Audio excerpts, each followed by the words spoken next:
Okay na?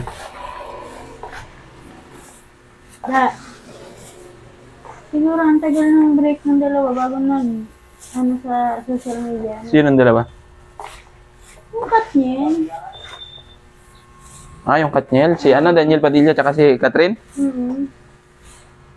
Siguro ang tagal na. Kaya pala nakikita ko sa ng Facebook, sa newsfeed. Puro yun ang post. Hiwalay na ba sila? Oo, wala na. Sikat na sikat ngayon ang newsfeed ko, puro Katniel. Kaya pala hindi ko kapon magets yung post. Kung bakit sabi, holiday daw. Kasi naghiwalay na yung dalawa ni Ang tagal na siguro hiwalay niya, ngayon lang Sila pa naman yung pinanood ko nung una na nasabi ko sila talaga yung the best na love team. Kasi, siyempre, si Catherine, mabait, simple lang.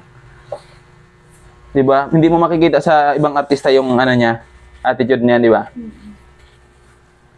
Si Daniel, simple lang din, hindi pala imik, pero hindi natin masabi. Kasi ang mga lalaki kasi, minsan, pag nasagad na rin sila, yan talaga, pag umayaw sila, talagang tuluyan. Hindi mo na kayang balikan pa. Yung mga lalaki.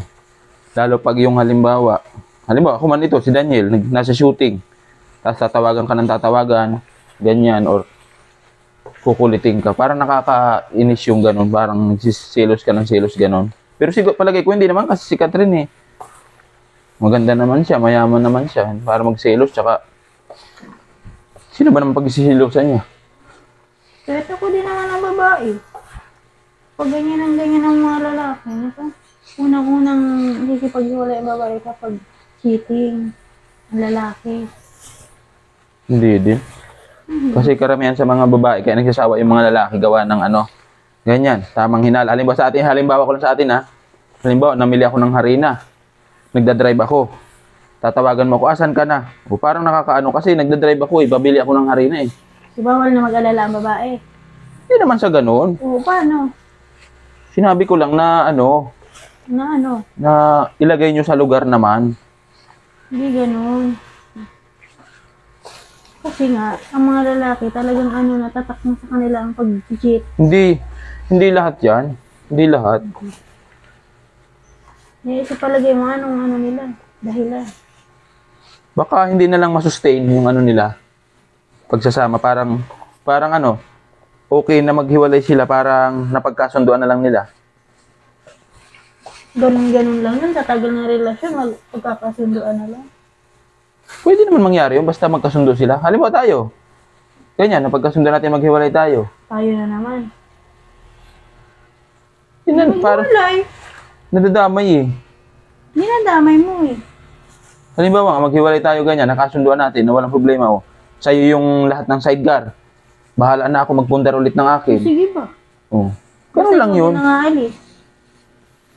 Akin din ang mga anak ko. Di. Sa edad kong to. Cheating kasi talaga ang mga lalaki. Hindi. Sa lahat para lang makapag-cheat sila. Sa edad kong to, hindi na ako para magganyan-ganyan pa dahil matanda na tayo para sa ganyan. Sila Catherine, bata pa. Magkakaedad lang tayo nila, Catherine. Ilan taon na ba si Catherine? Catherine, siguro mga 29. 28. Ilan taon ka na ba? 33. Malayo ka pa. Kami ni Daniel, pwede pang magkasing edad kami. At ilang taon ka na ba? 27. Wow.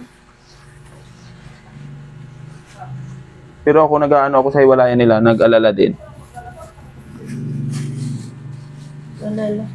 Pero sa hiwalayan natin, hindi ka nag-aalala. Mag-aalala Hindi naman yan mangyayari siguro.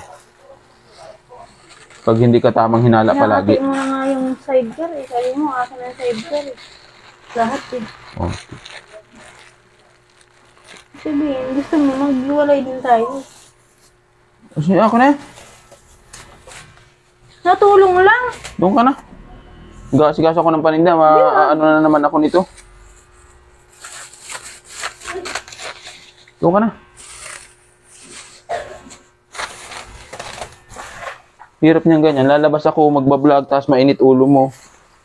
Ang hirap isustain ng good mood. Ginagawa ko nga laging masaya Ikaw naman si ano ka? Kaunting ano lang, nadamay pa dyan sa mga ganyan. Ikaw naman nag-open kanina eh. Siyempre, ganun talaga.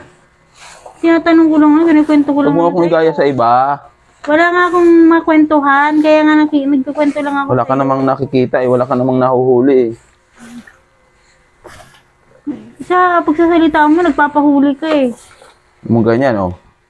Madaling araw, mamalingki. 2 oras tulog, kaskas o tinda. Huwag mo nang idadama yan. Ang Saan pa ako usapan lang magkaoras naman ng yung ganyan? tungkol kay Katngil eh. Para lang nagsasabi lang eh. Na-curious lang ako at maraming ako nakikita sa Oh, Facebook. sila yun. Pati yung atin, dadamay mo pa.